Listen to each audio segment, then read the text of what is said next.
வந்து இதோட பார்க்காம தன்னை தனிப்பா நம்ம இருந்தாய்க்கு 5 பிள்ளைங்க இனப்பெரியாம இருந்தோம். பிறந்த நாள் முதல் அது முதல் இது வரைக்கும் நம்ம இனப்பெரியாம இதோட பகவானுடைய பாதத்தை இதோட போய் பார்க்கணும். அதனால பகவானுடைய மந்திரத்தை சொல்லிக்கொண்டே வா. அழிப்பு இருக்காது, கழிப்பு இருக்காது, போயிட்டு இருக்கலாம். அண்ணா இருதாய் பிள்ளைகள் ஐவராஜா இருக்கிறோம். நம்ம பகவானுடைய பாதத்தை பார்க்க போலான்னு ஒருவருக்கொருவர் பின்தொடர்ந்து போனாலும் நம் தம்பியாய் இருக்கக்கூடிய ஞானி சகாதேவன் நம்ம கூட வரல. மம்மீது சாய்ந்து விட்டான். சகாதேவன் பகவானுடைய திருவடியை காண ஏமா வரல. அவன் என்ன குற்றம் செய்தான்? இந்த மண் மீது சாய சகாதேவமே நம்மளோட வரலையா?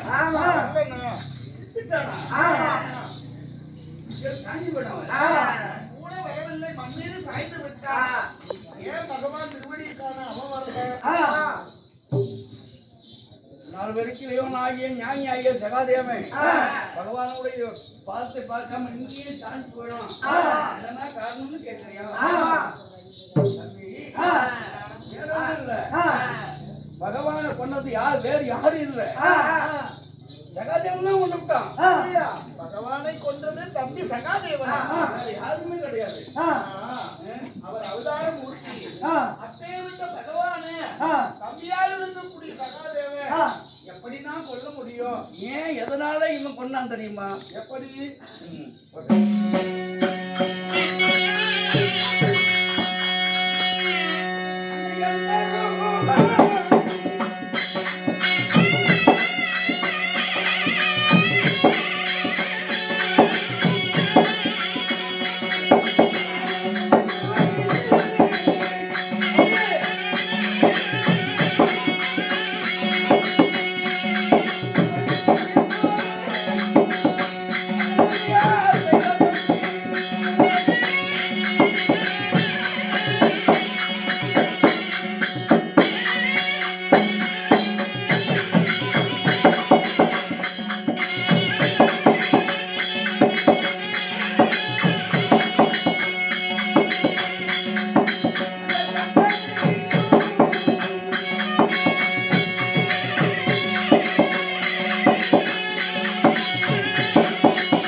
சொன்னமல்ல?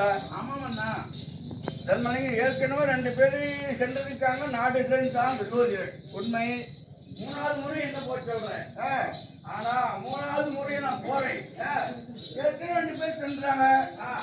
நாடு இல்லைன்னா வந்துட்டாங்க. எந்த விளக்கமும் தெரியல உங்களுக்கு. ஆமா, 3வது முறையா நான் போறேன். நான் போவதா இருந்தா அவங்க மனசுல என்னென்ன மனநிலையே தெரிஞ்சுதான் போவேன் அப்படின்னு என்ன கேட்டாரு. நாங்க 4 பேர் இருந்தா மனமே போறோம்னு சொன்னோம். நீங்க உங்களை கூப்பிட்டு கேட்டாரு, எனக்கு நாடு வேணும், நேரம் வேணும், பாரத போர் வேணும். நீங்க ஆமாமண்ணா. அப்போ சகாதேவனை கூப்பிட்டு கேட்கும்போது எங்க அண்ணன் மருதையும் திரௌபதியும் பாரம் பார்த்து ஆடுல நான் பார்த்து நினைச்சேன்னா பார்வை நடக்கும்.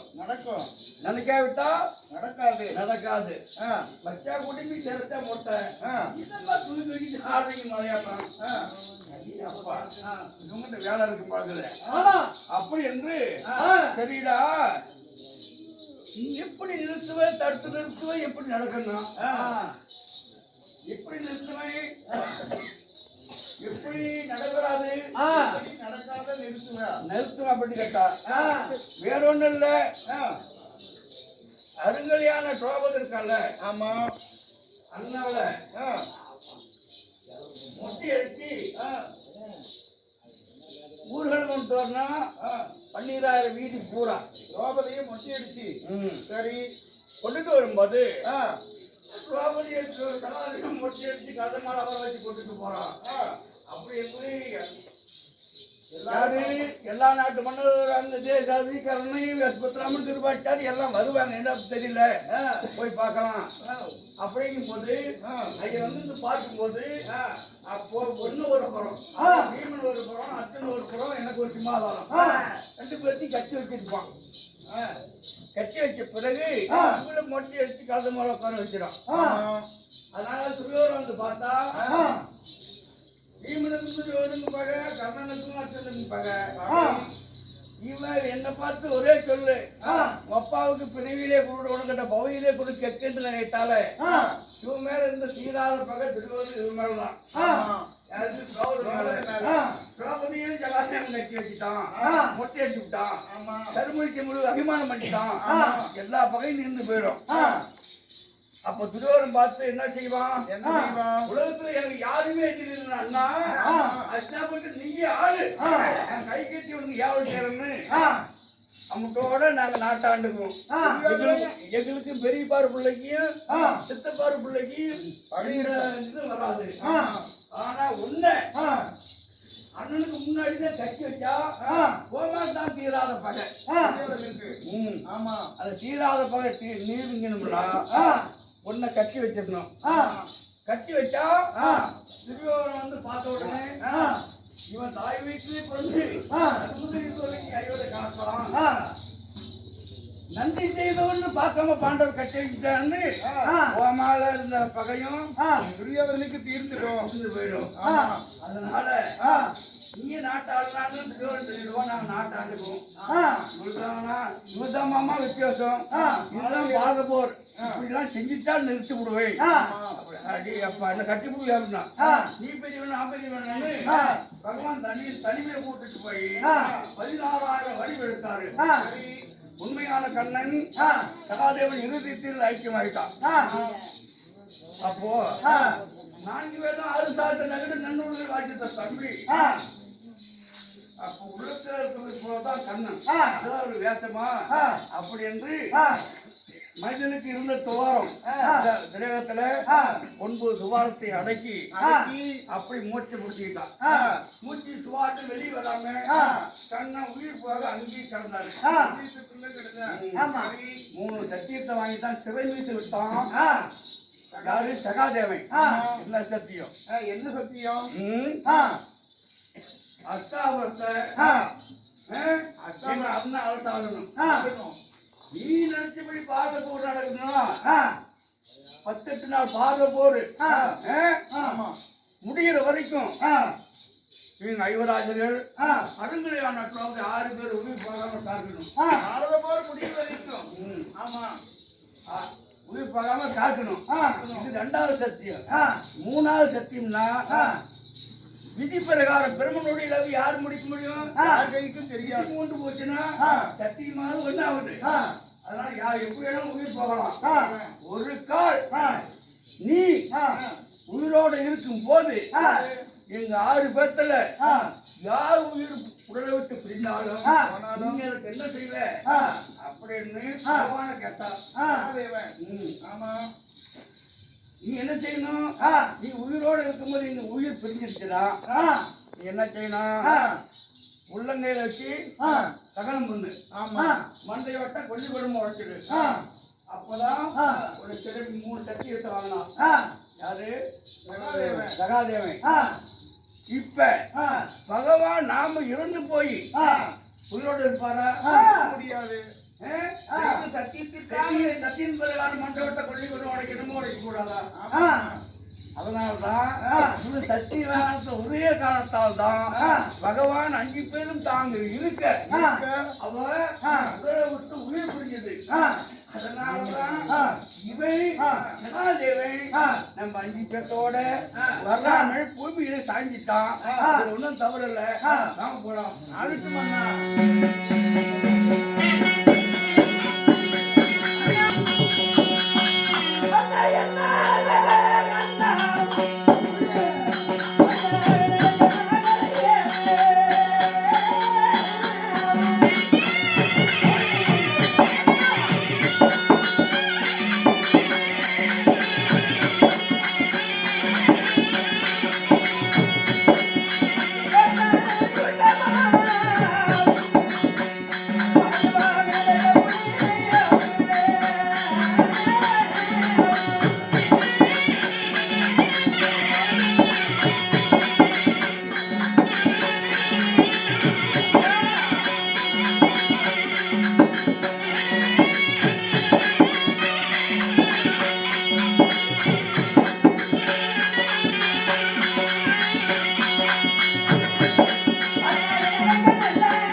பகவானை தியானம் செய்து கொண்டு வந்தா உயிரோட போய் அவருடைய பாதத்தில் போய் சென்றுடலாம். 4 பேர் வாங்க புரியாம 4 பேரும் பகவானுடைய திருவடியை காணலாம் என்று போய் கொண்டிருந்தாலும் நம் வனவாச வாழ்க்கைக்கு வந்த பொழுது 4வது நச்சு பொய்கை உணர்ந்து கொள்ள பகவானுடைய திருவியா நீங்க சொன்னீங்க யாருடைய உயிர் வேண்டும் என்று எம்பெருமா 4 உயிரையும் பிடித்து சிமிழியில் அடைத்து 4 பேர்ல யாருடைய உயிர் வேண்டும் என்று பகவான் உங்களிடம் கேட்டா ஐயா சரியான காரணக்கார விஷயத்தில் காப்பாற்றுவது நச்சு போய் கொண்டு பண்ணிட்டார். அதனால அந்த எம்பெருமானிடமிருந்து நீங்க கேட்டீங்க என் தாய்க்கு தலைப்புள்ள நான் இருக்கேன், என் சிற்றந்தை வந்தாளுடைய தலைப்புள்ள என் தம்பி நகலராஜன் உயிரை கொடுத்தா என் நாட்டையும் தரன்னு சொல்லி அப்பேற்பட்ட அவரிடம் பகவானிடம் உயிரை பெற்றீங்க நகலனுடைய உயிரை. ஆனா அந்த நகுலராஜா இன்னைக்கு எம்பெருமானுடைய திருவடியை காண வரல. அண்ணா பகவானுடைய திருவடியை காண வர முடியாத அளவுக்கு அவன் என்னன்னா குற்றம் செய்தான். நட்டி பொய்கையில விட்டதையில கொண்டு பண்ணி பகவான் உங்களை 4 பேர்த்தையும் இடத்தை பேசிட்டா கண்ணனுடைய நம்மளை காப்பாற்றுவதற்காக கண்ணனே சோழியாக வந்து தர்மலிங்கம் நீ ஒருவங்களோடக்கா நான் செத்தது 4 பேரு 4 பேருக்கு உயிர் எழுப்பதற்கு என்னால வைத்தியம் இல்லை. ஆமா ஒருவருடைய உயிரை எழுப்ப முடியும். அப்படி எழுப்பி கொடுத்தா எனக்கு பெரிய உபகாரம் என்ன செய்வா அப்படின்னு கேட்டார். அப்படின்னா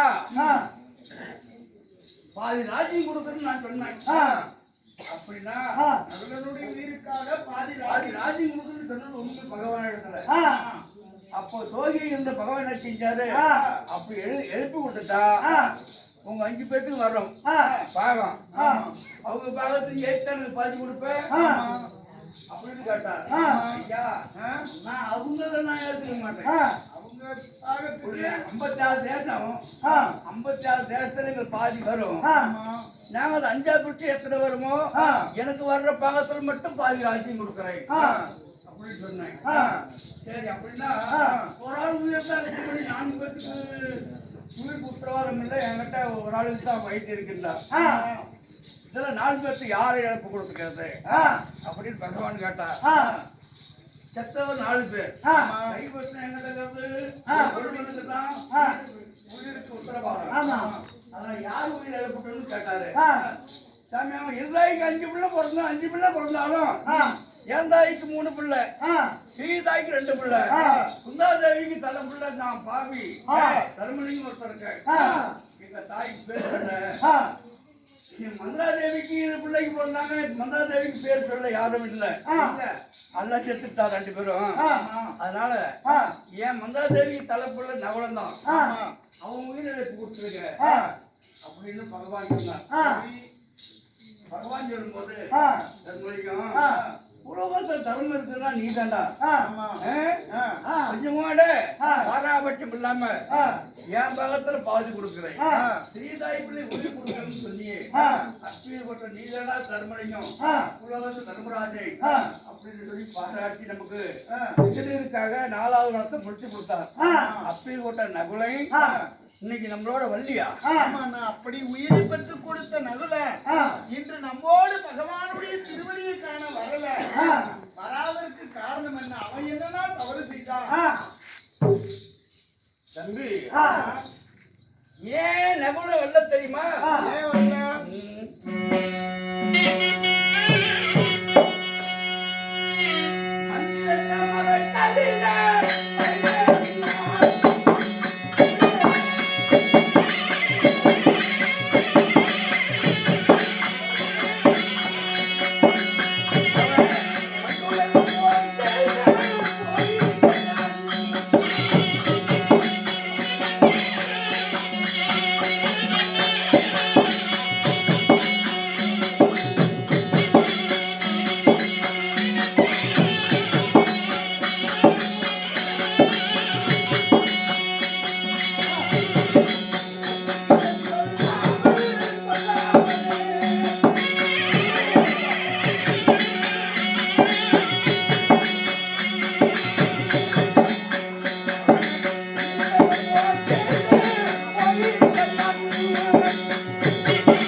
ஒரு மந்திரத்தை கற்றவன் நம்மளுடைய மந்திரம் மற்றவர்களுக்கு உதவணும். அதுதான் வித்தைக்கும் மந்திரத்துக்கும் கற்றவனுக்கு மதிக்கும். அப்படி இவன் மந்திரம் இவன் வித்த இவனோடி போச்சு பிறகு யாருக்கும் அப்படியா? ஆமா. அவன் அப்படி என்ன அப்படி நகுலராஜன் என்ன மந்திரங்களை கற்றான், என்ன வித்தைகளை இந்த மண்ணுலகத்தில் மறைத்தான், ஏன் மந்திர சாய்ந்தான்? தம்பி நகனுடைய நகலை குதிரனுடைய குணாதிசயம் பூரா தெரியும். அவை குதிரைகளுடைய குணாதிசயம் அனைத்தும் தெரிந்தவன் நகுலன். சரி, வந்தவன். ஆனா குதிரை ஏறி லகான் இல்லாம சவால் செய்தானா ஓடுற கங்கை நதி இருக்குல்ல, ஓடுற நதியில புறவி தரையில ஓடுற மாதிரி ஓட்டுவான். நதி தண்ணியிலே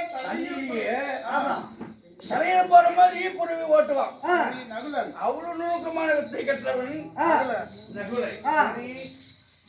அந்த நகுலை இவன் கற்ற வித்தை பிறருக்கு யாருக்கும் சொல்லல. லாக்டாசத்துல ஓராண்டு காலம் அந்நியாத வார்த்தை காலம் கழித்தமல்ல, மரபுள்ளதான காலம் கழிச்சோம். நகுலும் முதலாயத்துல வேலைக்கு வேலை பார்க்கறாங்க அமர்ந்தான். அதெல்லாம் அடங்காத புறவி. அதுல புதலாயத்துல அந்த அடங்காத புறவி யாரும் அடக்க முடியல. இவன் லகான் இல்லாம எது இல்லாத அந்த அடங்காத பொருளிய சவாரி செய்து மண்ணை கவ்வி மண்டிக்கால் போட்டு கவ வச்சுட்டான். அப்போ நமக்கு ஓராண்டு காலம் அடங்கி கொடுத்த விளாட மண்ணை ஒரு பாகுனாக வந்தவன், அடிமைக்கு வந்தவன் அடங்காத முறையில் அடிச்சுட்டான் என்று நகுலனை மதிச்சு 50 கோடி ரூபாய் பொன் போடும் ஒரு டிப்டாப்பான அங்கு வருஷத்துக்கு இவருக்கு பரிசா கொடுத்தார். 50 கோடி ரூபாய் பொன்முறக்கூடிய டிப்டாப்பான அங்கு வருஷத்தை நீதியுள்ள விளையாட பண்ண பரிசா கொடுத்தார் நகுலனுக்கு. இந்த இவன் தன்னுடைய கர்வம் அகழ்ச்சியினால கையில இருந்து சவுக்கால அந்த கிட்டாப்பான அங்குவத்தை எடுத்து குருவிக்கால போட்டு மதிக்க செஞ்சான். மந்திரத்தை சொல்லல, பெருவிட்டால இவை மதிக்கல அப்பே ஒருத்தர் நீதியுள்ள அரசனை மதிக்கல மந்திரத்தின் சொல்லல மந்திரத்தை மறைச்சதுனால மண் மேல சாஞ்சிட்டான் ஒரு குற்றம் இல்ல நம்ம ஒரு தாய் பிள்ளை 3 பேரும் போலாம்.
ஒரு தாய் பிள்ளை 3 பேரும் பிரியாம மும்மூர்த்தி ஒருவர் ஆகி அந்த பகவானுடைய திருவழிவை உயிரோட காணலாம் வாங்கப்பா. அகட்டும் அண்ணா. அண்ணா ஒரு தாய் பிள்ளைகள் 3 பேரும் அண்ணன் தம்பிக்க பகவானுடைய திருவடியை காணலாம் என்று உங்கள் பின்னே வந்து கொண்டிருக்கும் பொழுது தன் தம்பியாக இருக்கக்கூடிய அர்ஜுனன் அதிராமனுடைய திருவடியை காண வரல மண் மீது சாய்ந்து விட்டான். ஏன் அவன் என்ன குற்றம் செய்தான்? எம்பெருமானுடைய திருவடியை காண முடியாம ஏமா மண் மீது சாய்ந்தான்?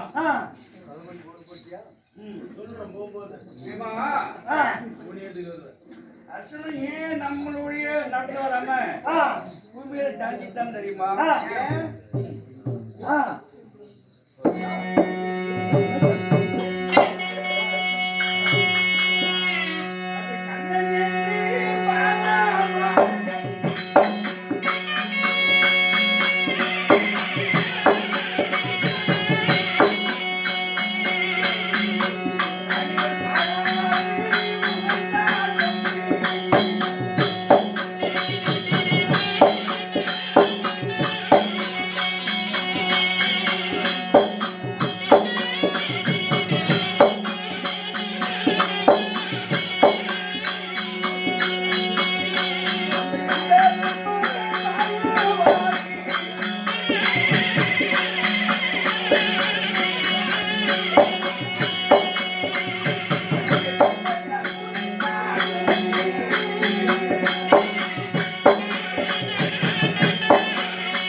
நாம நரமானிட்டை பகவான் மும்மூர்த்தியில் வருவார்.